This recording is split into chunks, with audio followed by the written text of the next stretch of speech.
nitina pai o ye pamye nitina pai ankasa nti eno ekọ eno no omo apam enti ono hwe bebi a ogina na explosion no etimi ye ne sana ne kyerese ade no ehu enti John KonongoOdumase no yenim say your old mining town na ti said DO2 Peter Dai Ekan. Who say some of these mining explosives no yen ton no okrom emrada ho a opese wo ton a opese wo engage in mining explosives business a mrada why I say udi adwuma yen ton no okrom but obeko KonongoOdumase no a common practice omutunton no okrom because mining no ekoso ho there has been instances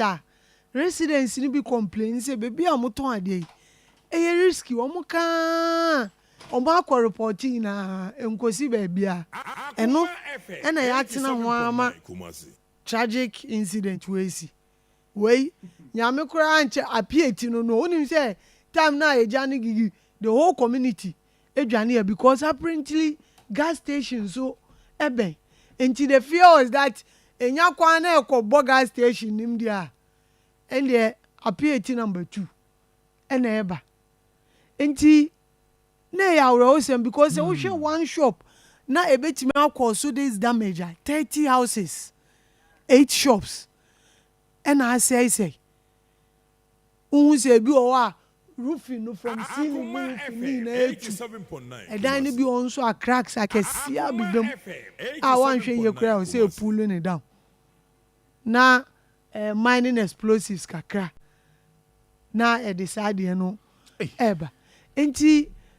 we are hoping say go anything dey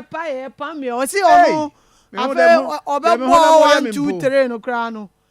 your other videos no be o victims na who say ebi mu condition critical ebi mu condition ye critical wow enti usafo eno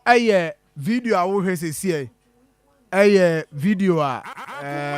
Ibrahim put it together yeah share we wait my journey live on Facebook page Akoma 87.9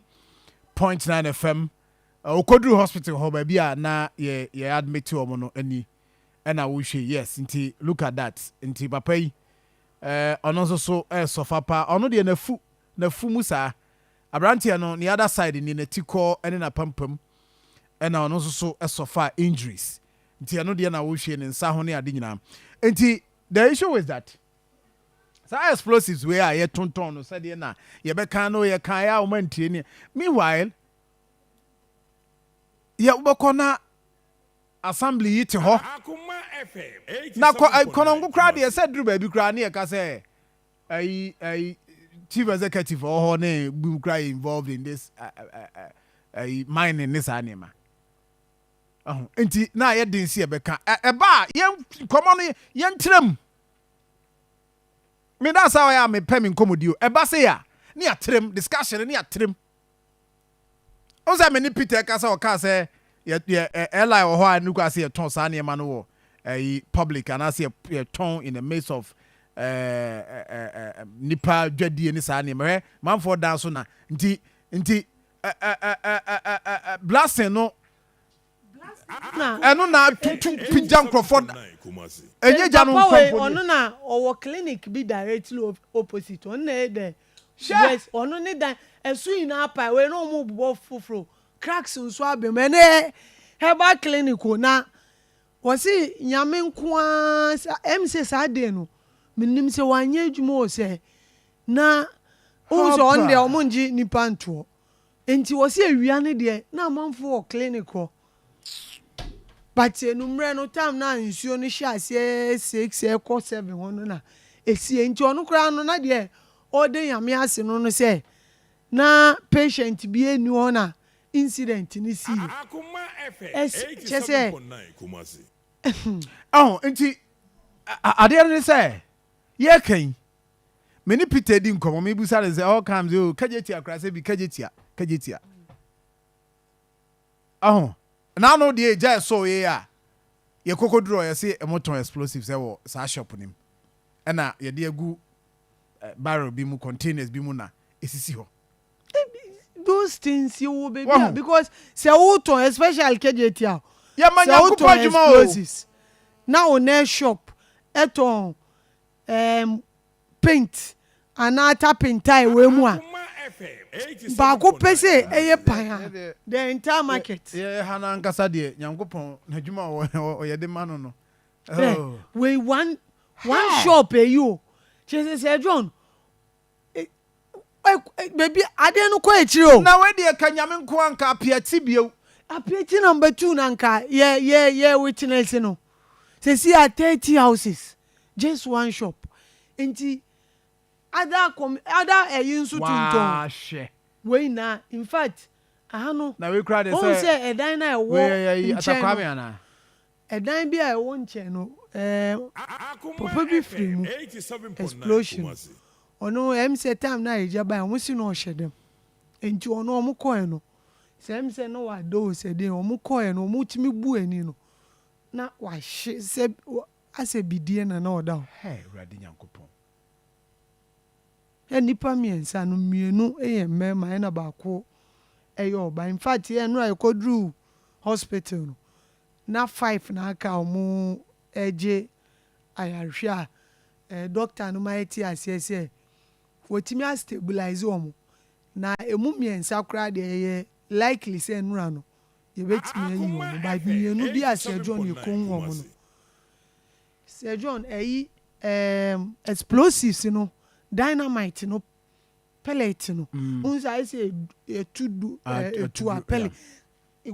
just atiti papa bi ano da ho nye de omde ya bona fumu yi atiti e wo no ina Sir John it's enti shorts no na o say etwicha shorts no from wide because no utwa close and enye and the man as and running no battle for enti ono de omo ye say nipa 2 no even though you stabilize omo but ehun be hia say omo no refer omo ekọ Konfano teaching hospital na yetime ya specialist ama omo ama yetime atoa treatment no enti ye bompa ye say 2 no omo betime a survive but condition na no as e John ye koe no na critical very very critical one explosion claim lives say fire for e can say moon enumu when omun so e pray enti minister enu a o masa directive ni say security agencies no BNI CID police ne others no wa mo task say si ano omunkoko the various mining communities na omunko assess ehun say the sale of that dynamite ne mining explosives ye nton no okrom because in shishaye e wo ho ase o pese wo deal in these things na Ghana ha mara bebre o emra no bebre ya ye shishaye be de bia ye betina si ama tragic incident si ansana sebio ye tu wana mo because ade no residents o ma complain obi enfi police for ba ho omo ya we say ye ton omo ba no omo sanko omo nya hwe na wo mo say wo mo ton ade nyo mo na omo gayi for na you see so galamse for na kakra wo mo these things na nke betima prevent sa owo miensa we o but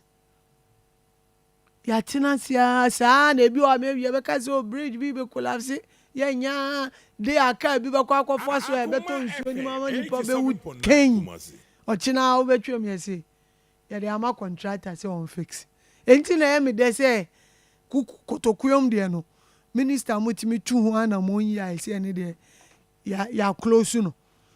enu bi na e say ehu enu ena e say ehu